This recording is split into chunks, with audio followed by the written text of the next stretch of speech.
let's do a little series on color mixing. Well, if we're going to do a series on color mixing, we must start with the basic concept of color. And this dear little book, given to me by one of my art friends, is a little reading book for first graders, and printed in 1933. And the children and their mothers see a rainbow, and they look at the colors of the rainbow, and then they define the colors of the rainbow. The magenta reds, yellows, greens, blues, purples. And I guess that this would be red, orange, yellow, green, blue, purple. Well, okay. I took that, and most of my young years, the color wheel started with red at the top. Today's art students do yellow at the top and purple at the bottom, because yellow's the lightest and purple's the darkest. I don't think it makes a bit of difference how you arrange your color wheel. It's just fun to visualize, work with the colors in the wheel arrangement. I do mine with red at the top, green at the bottom.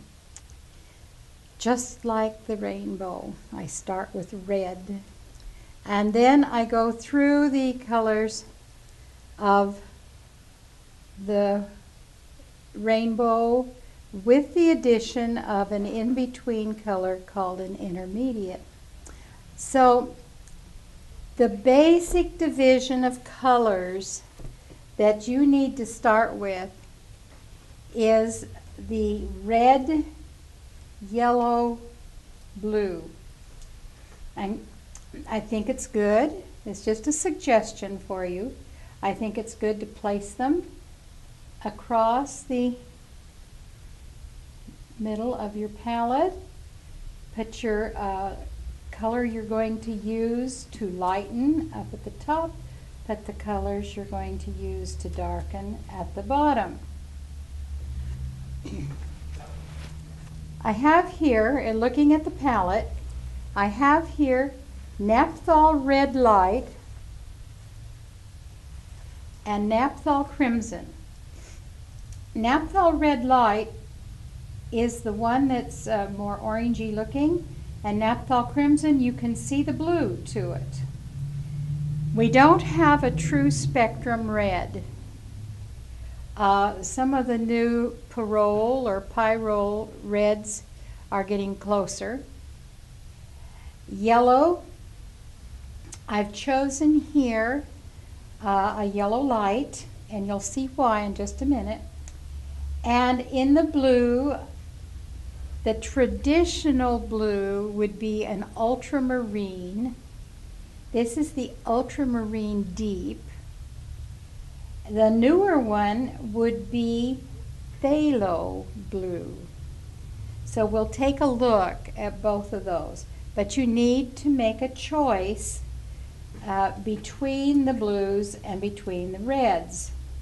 One of your decisions has to be, this red, Naphthol Red Light, will make prettier oranges.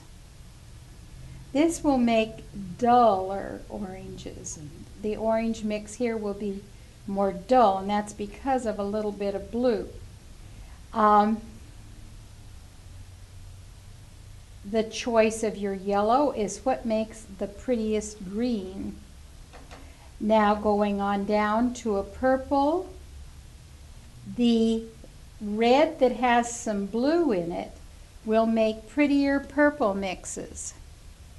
When there's some yellow to it, as you see here, they'll be dirtier. They'll be more toned.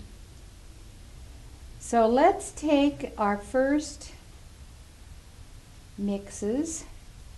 Red,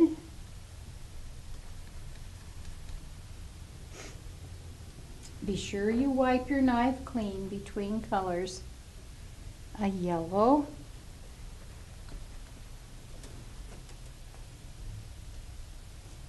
a blue. Now that's basic. If you add white, you know, you'll get a pink. More white.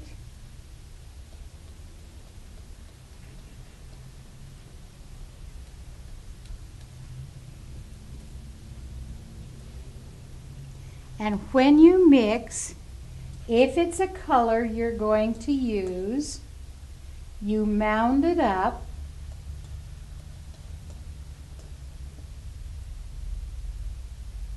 You know, you make a puddle of it. And because this is a quick drying paint, an acrylic, put it on your wet paper towel. This is your reservoir.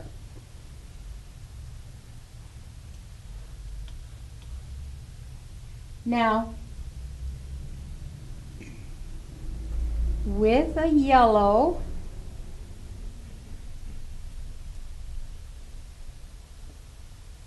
and a bit of red,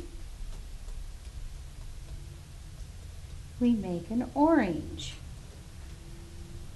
Now you can see just from this mix that that's quite light yet. Let's try a little more red. Now when you get close to your mix, don't put it in here. Put it out here. There's a little red on the knife. And slowly add it.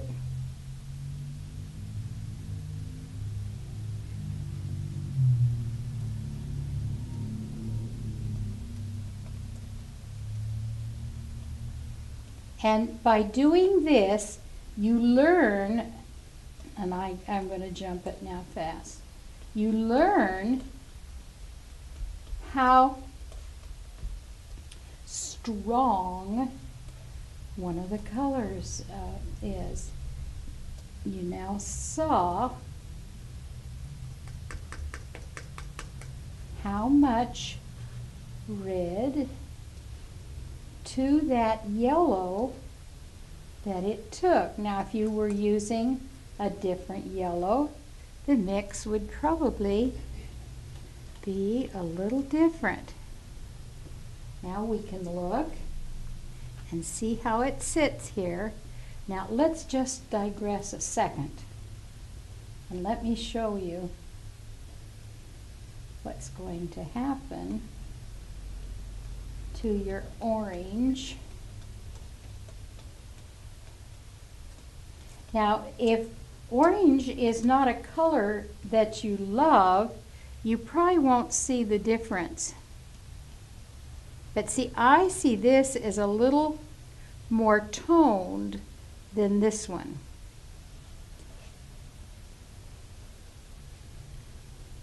And if orange is not a color you care very much for, this will probably be strong enough orange. See, I see this as being a little bit brighter.